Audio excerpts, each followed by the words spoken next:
네, 건설 공모, 우리가 실적 신고에 대해서 세부적으로 계속 체크를 해보도록 하겠습니다.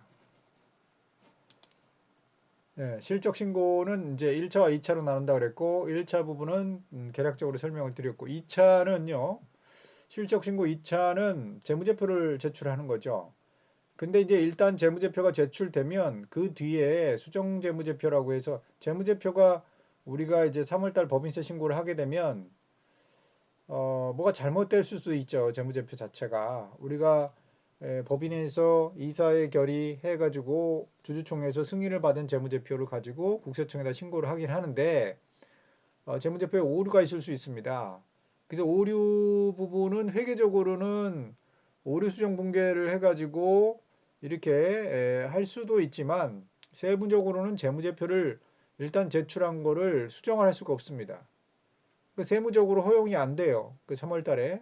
그래서 이 실적 신고 부분도 뭔가 재무제표가 나왔는데 그 뒤에 뭐가 잘못됐다고 그래서 수정 재무제표로서 신고를 할 수 있느냐의 부분이 있는데 그 허락을 하고 있지 않습니다. 허가를.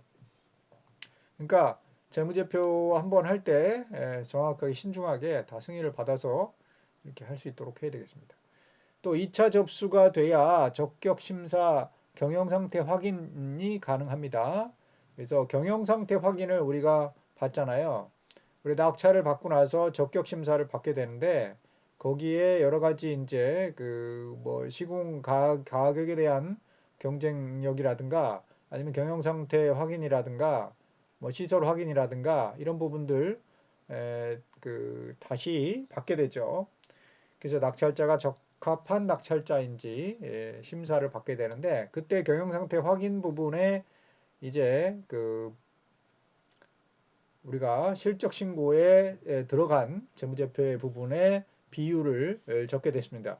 유동 비율, 부채 비율 그게 적게 돼 있죠. 그래서 그 부분이 확인이 가능한 거는 실적 신고 2차까지 신고가 들어가야 그 부분에 대한 점수를 얻을 수가 있습니다. 적격 심사에.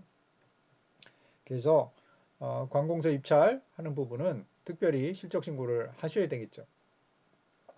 또 실적 신고 시 기술인 신고 부분이 있는데 뭐 기술인은 어, 우리가 기술인 협회에 등록된 사람들이 있죠. 그 사람들은 이미 등록된 부분은 기술인 협회에서 자료를 증빙을 다 확보를 한 거기 때문에 그 부분은 입력만 하시면 되고 그렇지 않은 사람들 거는 자격증 등 입증을 해야 되니까 자격증 사본하고 뭐 우리가 우리 회사에 일하고 있다는 입증, 건보라든가 국민연금 가입 이 부분에 가입 명부를 제출하는 과정이 필요합니다. 실적 신고하고 개시 신고는 헷갈릴 수도 있는데요. 개시 신고는 공단에다가 하는 거고 실적 신고는 협회에다가 하는 겁니다. 그래서 이 그 목적이 달라요. 개시 신고는 근로자 보호를 위해서 일용 근로자 인건비를 일용 근로자 근로 일수를 정확하게 신고를 하고 있는지 또 고용산재 보험료를 책정하는지 이런 부분에 있어서 쓰이는 거기 때문에 개시 신고하고 실적 신고는 연계는 되지 않습니다. 그러니까 이제 실무에서 걱정하는 게 개시 신고를 못한 현장들이 있을 수 있죠.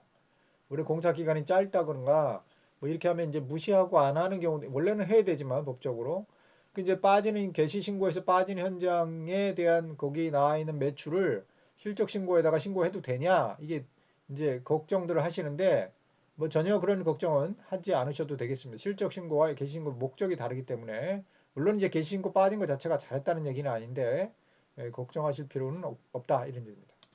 그런데 이제 키스콘 신고하고 실적 신고는 문제가 있습니다. 키스콘 신고는 발주자에게 우리가 공사 대장을 통보하는 과정이잖아요. 건산법에 따라서.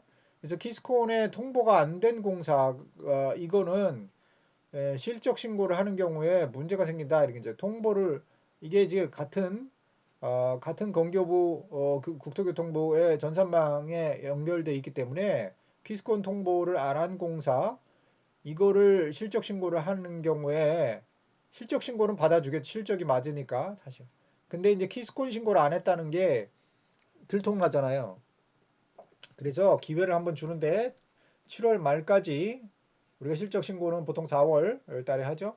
7월 말까지 7월 말로 30일 이내에 키스콘 신고를 해야 된다 이런 얘기입니다. 그렇게 신고하면 과태료니 이런 거 물지 않겠다 이런 얘기입니다. 말씀드렸듯이 무실적 업체에 대해서는 말씀드렸고 또 발주자의 실적 증명서 이거 받을 때는 두 가지로 나누죠. 나라장터에서 계약한 거는 나라장터 사이트에서 바로 되고요.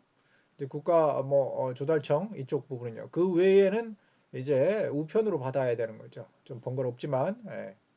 그래서 이제 실적 신고를 할 땐 여유를 두고 해야 됩니다. 그 기간이 2월 달이라고 해서 2월 달에 뭘 하려고 하면 안 되고 1월 달 초부터 벌써 움직여야 우편으로 왔다 갔다 발주처하고 하겠죠. 예. 그래서 이제 실적 신고를 하려고 하다 보니까 만약에 공사 금액이 전년도에 변경된 거 있다. 그럼 변경 전, 변경 후가 있을 거 아닙니까? 그러면 당연히 변경 후의 내용으로 실적 신고를 해야 되겠죠. 그래서 전년도에 실적 신고한 거에 공사 계약서하고 올해 공사 금액이 변경됐어요. 그러면 전년도에는 변경되기 전에 걸로 신고를 할 수 있지만 올해 거는 변경된 후에 당연히 신고를 해야 되겠죠. 네, 이상입니다.